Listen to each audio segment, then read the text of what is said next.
Meu amigo, minha amiga, meus irmãos queridos, obrigada por estar conosco, por você estar nos dando o teu apoio, tá certo? Principalmente quando você ora, quando você compartilha, se inscreve e também quando deixa o teu like. E você que está chegando, não esqueça, por favor, se inscreva, tá certo? E deixa o like também. A palavra que eu trago hoje é do coração do Pai para o nosso coração. Ela se encontra no livro de Ezequiel, capítulo 37, que diz assim: Então me perguntou, filho do homem, acaso poderão reviver estes ossos? Respondi, Senhor Deus, tu o sabes. Disse-me ele, profetiza a estes ossos e dize-lhes, ossos secos, ouvi a palavra do Senhor. Assim diz o Senhor Deus a estes ossos, eis que farei entrar o Espírito em vós e vivereis. Porei tendões sobre vós, farei crescer carne sobre vós estenderei pele e porei em vós o Espírito e vivereis. E sabereis que eu sou o Senhor. Então profetizei segundo me for ordenado. Enquanto eu profetizava, houve um ruído, um barulho de ossos que batiam contra ossos e se ajuntavam, cada osso ao seu osso. Olhei e eis que havia tendões sobre eles, e cresceram as carnes, e se estendeu a pele sobre eles, mas não havia neles o Espírito.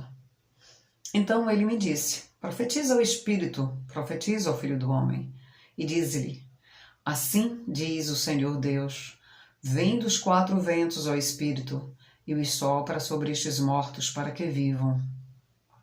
Profetizei como ele me ordenara, e o Espírito entrou neles e viveram. E se puseram em pé, um exército sobre modo numeroso. Então me disse, filho do homem, estes ossos são toda a casa de Israel, em que dizem os nossos ossos se secaram, e pereceu a nossa esperança. Estamos de todo exterminados.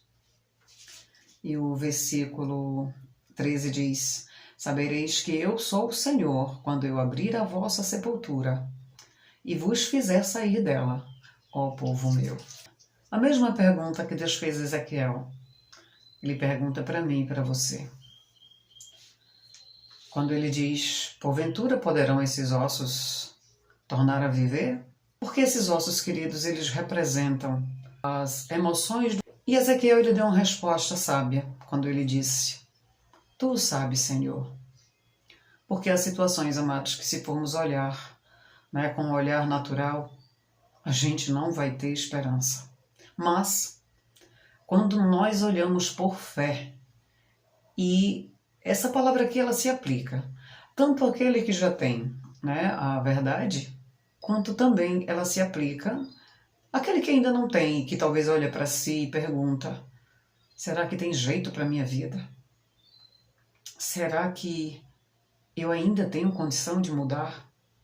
Porque há situações, amados, em que muitas vezes a pessoa ela chega em um ponto em que nem ela mais acredita na própria mudança.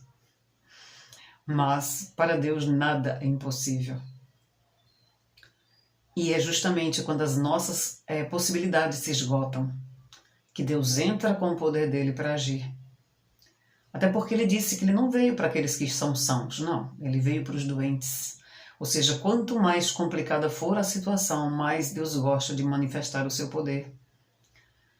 E isso, para aquele que justamente já tem uma experiência com Cristo, ele, até mesmo esses, muitas vezes, ao olhar o quadro ao seu redor, muitas vezes um familiar, um quadro, principalmente aquele que ele vê que está cada vez mais se entranhando em situações que aparentemente são irreversíveis, ou que aquela pessoa ela demonstra que ela sente muito prazer no que ela faz, mas aquele que ele é de Deus, querido, ele procura pedir a Deus a visão real da situação, porque quando a gente pede, Deus nos faz discernir o que é que de fato se encontra por trás daquilo que está sendo mostrado.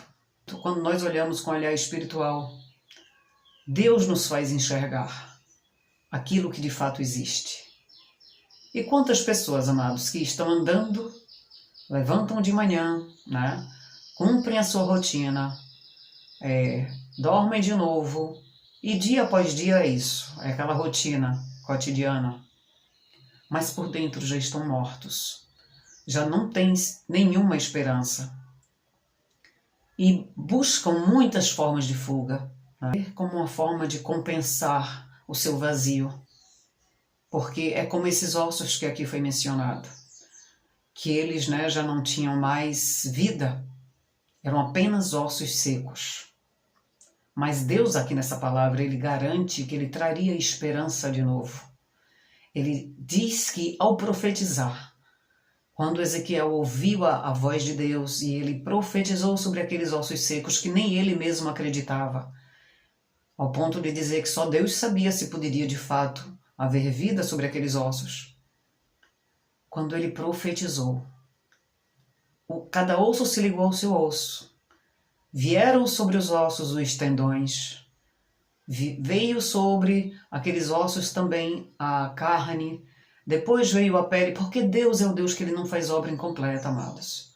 E outra coisa que esse texto nos mostra é que a gente muitas vezes, por ser imediatista, nós queremos pedir, queremos orar a Deus e já queremos no estalar de dedos ver a outra pessoa transformada, mas aqui mostra que há um processo. Primeiro, os ossos se juntaram, né? Depois, simplesmente vieram os tendões, que representam músculos, depois veio a carne, depois a pele. Etapas, elas vão sendo cumpridas. Existem etapas que as pessoas pelas quais nós oramos, elas passam. E nós não sabemos o que se processa por dentro deles. Mas Deus é aquele que vê e profetize. Deus, quando diz aqui profetize, faça a sua parte e deixe que o resto eu faço. Então, se a minha parte é profetizar, então eu não tenho que questionar como será, nem quando será, nem o que vai precisar ser feito. Quando você olha e você aparentemente não tem nada acontecendo, mas se você chega para Deus e diz, Deus me dê estratégias para usar essas estratégias enquanto não acontece, né, aquilo que de fato eu estou aguardando, Deus vai te dar estratégias. E isso vai aquietar um pouco mais a tua alma.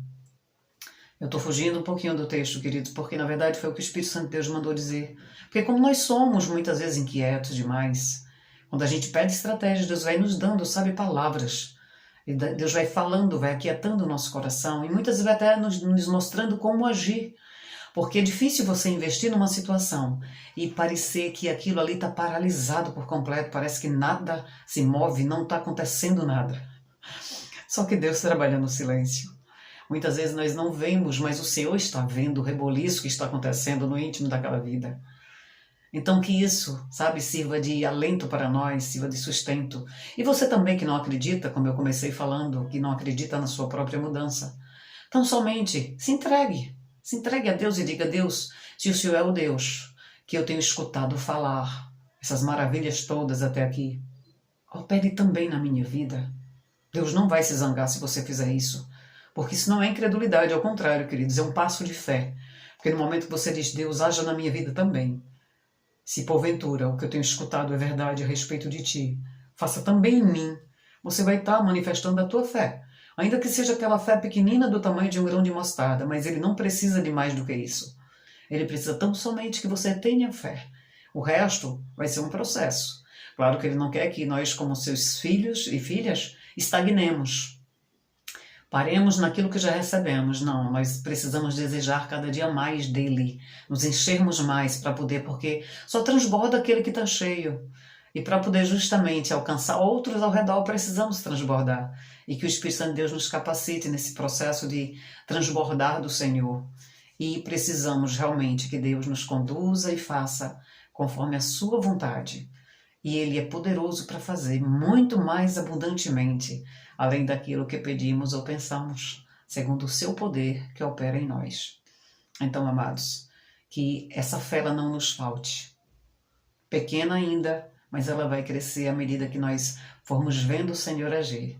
E que o Senhor nos dê um restante de semana de paz. E que aqueles, que estão hoje folgando, que tenham um feriado abençoado, é o que eu desejo a todos. Que Deus nos abençoe e abençoe aos nossos. Em nome de Jesus.